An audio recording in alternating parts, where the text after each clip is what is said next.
ദേശാഭിമാനി ഫെബ്രുവരി 28 വെള്ളി. വാർത്തകൾ വായിക്കുന്നത് കെ ടി ബാലകൃഷ്ണൻ സനോര. പ്രധാന വാർത്തകൾ. ഒറ്റപ്പെട്ട് സതീശൻ, സുധാകരന് മുതിർന്ന നേതാക്കളുടെ പിന്തുണ. UDF യോഗത്തിലും വിമർശം. കടൽ മണൽ ഖനനം പ്രതിരോധം തീർത്ത് കേരളം. ഖനനത്തെ എതിർത്ത് കേരളം 3 കത്ത് നൽകി. UDF എംപിമാർ പാർലമെന്റിൽ മിണ്ടിയില്ല. മുണ്ടക്കൈ ടൗൺഷിപ്പ് നിർമ്മാണം ഉടൻ. കൽപ്പറ്റയിൽ വീടൊന്നിന് 7 സെന്റാക്കി ഉയർത്തി. ആശമാരുടെ ഓണറേറിയം 500 ആണോ 6000 ആണോ വലുത്? ആശാ സ്കീമിന് കേന്ദ്രം നൽകാനുള്ളത് 100 കോടി. SSLC ഹയർ സെക്കൻഡറി പരീക്ഷകൾക്ക് ഇനി 4 നാൾ. സാദരം MT തുഞ്ചൻ ഉത്സവത്തിന് തുടക്കം. വഖഫ് ബിൽ ഉടൻ സഭയിൽ. പഞ്ചാറമ്പൂട് കൂട്ടക്കൊല അഫ്ഗാൻ അരുൺകൊല ചെയ്തത് സ്വബോധത്തിൽ. പൊരുതാൻ ഉറച്ച് കേരളം. 1-ാം ഇന്നിംഗ്സിൽ വിദർഭ 379 പുറത്ത്. വാർത്തകൾ വിശദമായി. തുടർ ലേഖന വിവാദം മറിയാക്കി KPCC പ്രസിഡന്റ് കെ സുധാകരന് മാറ്റാനുള്ള പ്രതിപക്ഷ നേതാവ് VD സതീശന്റെ നീക്കത്തിന് തിരിച്ചടി. തരൂരിന് പിന്നാലെ മുതിർന്ന നേതാക്കളായ മുല്ലപ്പള്ളി രാമചന്ദ്രനും EM സുധീരനും K മുരളീധരനും കെ സുധാകരനെ പിന്തുണച്ചതോടെ സതീശൻ തീർത്തും ഒറ്റപ്പെട്ടു. തെരഞ്ഞെടുപ്പ് തന്ത്രജ്ഞൻ കനകോലുവിൻ്റെയും AICC ജനറൽ സെക്രട്ടറി ദീപാദാസ് മുൻഷിയുടെയും റിപ്പോർട്ട് ആയുധമാക്കിയായിരുന്നു സതീശന്റെ നീക്കം. സുധാകരനെ മാറ്റേണ്ടതില്ലെന്ന് നേരത്തെ രമേശ് ചെന്നിത്തല പറഞ്ഞിരുന്നു. അതിനിടെ KPCC നേതൃമാറ്റ വിഷയത്തിൽ UDF നേതൃയോഗത്തിലും VD സതീശന് വിമർശം. ഒന്നായി പോകേണ്ട ഘട്ടത്തിൽ സുധാകരനെതിരെ സതീശൻ നടത്തുന്ന നീക്കങ്ങൾ ഫലത്തിൽ UDF ഒറ്റക്കെട്ടല്ലെന്ന പ്രതീതി ഉണ്ടാക്കുന്നതെന്ന് ഘടകകക്ഷികൾ നേതാക്കൾ തുറന്നടിച്ചു. കടൽ തീരം തേരെഴുതാനുള്ള കേന്ദ്ര സർക്കാർ നീക്കത്തിന് താക്കീതായി കേരളം. കടൽ മണൽ ഖനനത്തിനെതിരെ മത്സ്യത്തൊഴിലാളി കോർഡിനേഷൻ കമ്മിറ്റി ആഹ്വാനം ചെയ്ത തീരദേശ ഹർത്താൽ പൂർണ്ണം. ബുധനാഴ്ച രാത്രി 12 മുതൽ ആരംഭിച്ച സമരത്തിൽ കാസർഗോഡ് മുതൽ തിരുവനന്തപുരം വരെയുള്ള തീരദേശങ്ങൾ പൂർണ്ണമായും പങ്കുചേർന്നു.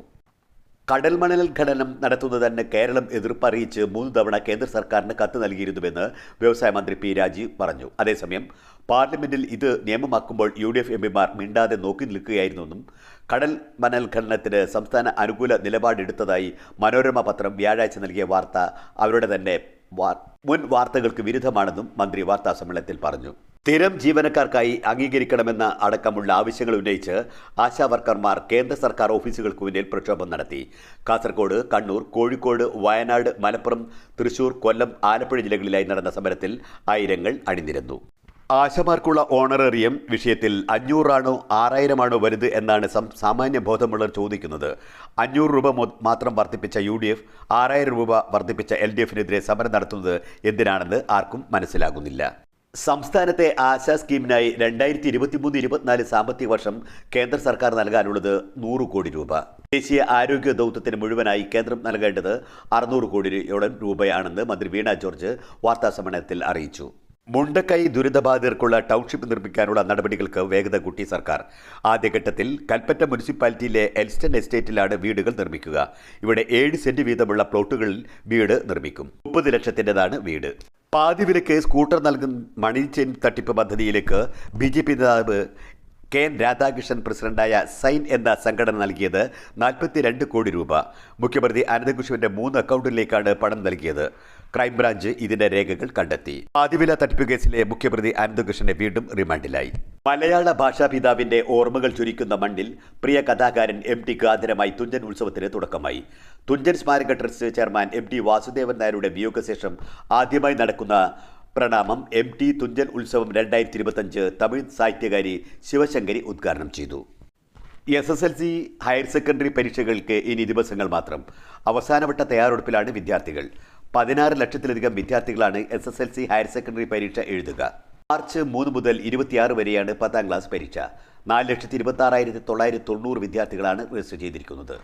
വഞ്ഞാറമുട്ടിൽ സഹോദരനടക്കം 5 പേരെ ചുറ്റിക കൊണ്ട് അടിച്ചു കൊല്ലുമ്പോൾ അഫ്വാൻ അമിതമായി ലഹരി ഉപയോഗിച്ചിരുന്നില്ലെന്ന് medical report. Thiruvananthapuram medical college ആശുപത്രിയിൽ ചികിത്സയിൽ കഴിയുന്ന അഫ്വാന് മറ്റ് ആരോഗ്യ മാനസിക പ്രശ്നങ്ങളില്ല. അഫ്വാന്റെ പിതൃമാതാവ് പാങ്ങോട് സ്വദേശി സൽമ ബീവിയെ കൊലപ്പെടുത്തിയ കേസിൽ പാങ്ങോട് പോലീസ് വ്യാഴാഴ്ച അഫ്വാന്റെ അറസ്റ്റ് രേഖപ്പെടുത്തി. മനുഷ്യ വന്യജീവി സംഘർഷം കൂടുതലുള്ളതിടങ്ങളിൽ സന്നദ്ധ പ്രവർത്തകരുടെയും പ്രൈമറി റെസ്പോൺസ് ടീം രൂപീകരിക്കും. ഈ വിഷയത്തിൽ സ്വീകരിച്ചു വരുന്ന നടപടികൾ വിലയിരുത്തുന്നതിന് മുഖ്യമന്ത്രി വിളിച്ചു ചേർത്ത ഉന്നതതല യോഗത്തിലാണ് തീരുമാനം. സംസ്ഥാനത്ത് 75 നിയമസഭാ മണ്ഡലങ്ങളിലായി 273 പഞ്ചായത്തുകളിൽ വന്യജീവി ആക്രമണം രൂക്ഷമായ ഹോട്ട്സ്പോട്ടുകൾ ഉണ്ടെന്നും മുഖ്യമന്ത്രി പിണറായി വിജയൻ വിളിച്ചു ചേർത്ത ഉന്നതതല യോഗം വിലയിരുത്തി. മുനമ്പം ഭൂമിയുടെ ഉടമസ്ഥാവകാശം സംബന്ധിച്ച വിഷയത്തിൽ സർക്കാർ സ്വീകരിക്കേണ്ട നടപടികൾ ശുപാർശ ചെയ്യാൻ നിയോഗിച്ച ജുഡീഷ്യൽ കമ്മീഷന്റെ കാലാവധി 3 മാസത്തേക്ക് കൂടി ദീർഘിപ്പിച്ചു. ജസ്റ്റിസ് CN രാമചന്ദ്രൻ നായർ അധ്യക്ഷനായ ജുഡീഷ്യൽ കമ്മീഷന്റെ കാലാവധിയാണ് ദീർഘിപ്പിക്കുന്നത്. വയനാട് പ്രിൻസിപ്പൽ കൃഷി ഓഫീസർ സഹപ്രവർത്തകന്റെ മാനസിക പീഡനത്തെ തുടർന്ന് ജീവനക്കാരി ആത്മഹത്യയ്ക്ക് ശ്രമിച്ചു. ജില്ലാ പ്രിൻസിപ്പൽ കൃഷി ഓഫീസിലെ ക്ലാർക്ക് B. പ്രജിത്ത് മാനസികമായി പീഡിപ്പിക്കുമെന്നും മാനദണ്ഡങ്ങൾ ലംഘിച്ച് സ്ഥലം മാറ്റാൻ നേതൃത്വം നൽകിയെന്നുമാണ് ആരോപണം. വിവാദ വഖഫ് ഭേദഗതി ബിൽ ബജറ്റ് സമ്മേളനത്തിന്റെ 2ാം ഘട്ടത്തിൽ പാർലമെന്റിൽ അവതരിപ്പിച്ചേക്കും. വഖഫ് ബില്ലിൽ സംയുക്ത പാർലമെന്ററി സമിതി JPC നിർദ്ദേശിച്ച ഭേദഗതികളിൽ ചിലത് ഉൾപ്പെടുത്തിയതുള്ള കരടിന് കേന്ദ്ര മന്ത്രിസഭായോഗം കഴിഞ്ഞ ദിവസം അംഗീകാരം നൽകി. ബജറ്റ് സമ്മേളനം 2ാം ഘട്ടം മാർച്ച് 10-ന് തുടങ്ങും. പ്രധാനമന്ത്രി നരേന്ദ്രമോദിയുടെ ബിരുദ സർട്ടിഫിക്കറ്റ് അപരിചിതരെ കാണിക്കാനാകില്ലെന്ന് ഡൽഹി സർവകലാശാല. ബിരുദ സർട്ടിഫിക്കറ്റ് വേണമെങ്കിൽ കോടതിയെ കാണിക്കാം, എന്നാൽ അപരിചിതർക്ക് കാണിച്ചു കൊടുക്കാൻ കഴിയില്ലെന്ന് സർവകലാശാല ഹൈക്കോടതിയിൽ വാദിച്ചു. ഡൽഹി നിയമസഭാ സമ്മേളനം റിപ്പോർട്ട് ചെയ്യാനെത്തിയ മാധ്യമപ്രവർത്തകരെ തടഞ്ഞ BJP സർക്കാർ നടപടിക്കെതിരെ വ്യാപക പ്രതിഷേധമുയർന്നു. ബഹുരാഷ്ട്ര കുത്തകകളുടെ കടന്നുവരവ് എളുപ്പമാക്കാൻ 10 സുപ്രധാന മേഖലകളിൽ സർവ്വ നിയന്ത്രണവും എടുത്തുകളയാൻ കേന്ദ്ര സർക്കാർ നീക്കം ആരംഭിച്ചു. ഈ മേഖലകളിൽ സർക്കാർ നിയന്ത്രണം ഒഴിവാക്കാൻ നിയമങ്ങൾ പൊളിച്ചെഴുതാൻ ക്യാബിനറ്റ് സെക്രട്ടറിയുടെ നേതൃത്വത്തിലുള്ള ദേശീയ ദൗത്യം ശുപാർശ ചെയ്തു. ലോകവാർത്തകൾ. ഹമാസുമായുള്ള വെടിനിർത്തൽ കരാറിലെ ധാരണകൾ വീണ്ടും ലംഘിച്ച് ഇസ്രായേൽ. ഗാസ ഈജിപ്ത് അതിർത്തിയിലെ തന്ത്രപ്രധാനമായ ഫിലാഡൽഫിയ ഇടനാഴിയിൽ നിന്നും പിന്മാറുമെന്ന് ധാരണ പാലിക്കില്ലെന്ന് പ്രഖ്യാപിച്ചു. ഇതോടെ ഇസ്രായേൽ സൈന്യം തുടരും. ഫ്രാൻസിസ് മാർപ്പാപ്പയുടെ വൃക്കയുടെ പ്രവർത്തനം മെച്ചപ്പെട്ടതായി ആശുപത്രി അധികൃതർ അറിയിച്ചു. ശ്വാസകോശങ്ങളിലെ അണുബാധയ്ക്കും കുറവുണ്ട്. അന്താരാഷ്ട്ര സഹായം കൊണ്ട് മാത്രം ജീവിക്കുന്ന പരാജിത രാഷ്ട്രമാണ് പാകിസ്ഥാനെന്ന് UN-ലെ ഇന്ത്യയുടെ സ്ഥിരം പ്രതിനിധി ഷിജിത് ത്യാഗി അറിയിച്ചു. കോഴിക്കോട് ജില്ലാ വാർത്തകൾ. മാർച്ച് 3-ന് ആരംഭിക്കുന്ന SSLC പരീക്ഷയ്ക്കായുള്ള ഒരുക്കം ജില്ലയിൽ പൂർത്തിയായി. 3 വിദ്യാഭ്യാസ ജില്ലകളിലായി 204 പരീക്ഷാ കേന്ദ്രങ്ങൾ സജീവമായി. കൂടുതൽ കേന്ദ്രങ്ങൾ താമരശ്ശേരി വിദ്യാഭ്യാസ ജില്ലയിലാണ്, 72. വിവിധ ആവശ്യങ്ങൾ ഉന്നയിച്ച് ASHA workers union federation CITU നേതൃത്വത്തിൽ ആദായ നികുതി ഓഫീസിലേക്ക് മാർച്ചും ധർണയും സംഘടിപ്പിച്ചു. ബ്ലൂ എക്കോണമിയുടെ ഭാഗമായി കടലും തീരവും ഒന്നിച്ച് ബഹുരാഷ്ട്ര കുത്തകൾക്ക് തീരെഴുന്ന കേന്ദ്ര സർക്കാർ നടപടിക്കെതിരെ മത്സ്യമേഖലയിലെ സംഘടനകൾ സംയുക്തമായി നടത്തിയ തീരദേശ ഹർത്താൽ പൂർണ്ണമായി. രാഷ്ട്രപിതാവ് ഗാന്ധിജിയെ നിന്ദിക്കുകയും ഗാന്ധിഘാതകനായ ഗോഡ്സെ പ്രകീർത്തിക്കുകയും ചെയ്ത NIT വിവാദ അധ്യാപിക ഡോക്ടർ ഷൈജ ആണ്ടവനെ ഡീനായി നിയമിക്കുന്ന നടപടി പിൻവലിക്കണമെന്നാവശ്യപ്പെട്ട് SFI NIT-യിലേക്ക് മാർച്ച് സംഘടിപ്പിച്ചു. ഭവന നിർമ്മാണം, റോഡ് വികസനം, വയോജനക്ഷേമം, കാർഷിക മേഖലയിൽ എന്നിവയ്ക്ക് മുഖ്യ പരിഗണന നൽകി കായണ്ണ പഞ്ചായത്തിന്റെ ബജറ്റ് 2025-26 ബജറ്റ് പാസാക്കി. കാലേരി വടക്കുംപാട് സ്കൂളിനടുത്തുള്ള ഹോട്ടൽ, ഫർണിച്ചർ കടകളിൽ നിന്ന് ഫർണിച്ചറുകൾ മോഷ്ടിച്ച പ്രതികളെ 18 മണിക്കൂറിനകം പേരാമ്പ്ര പോലീസ് പിടികൂടി. പശ്ചിമബംഗാൾ സ്വദേശികളായ സോമനാഥ് മണ്ഡി, റിൻഡോ ബാസ്ക് എന്നിവരെയാണ് കർണാടകത്തിൽ നിന്നും പിടികൂടിയത്. പേരാമ്പ്ര ബ്ലോക്ക് പഞ്ചായത്ത് 4ാം വാർഷിക ആഘോഷങ്ങളുടെ ഭാഗമായി വയോജന ഫെസ്റ്റ് സംഘടിപ്പിച്ചു. കളിക്കളം വാർത്തകൾ. റൺ മലയൊരുക്കാൻ ഇറങ്ങിയ വിദർഭയെ പിടിച്ചുകെട്ടി കേരളത്തിന്റെ പേസർമാർ.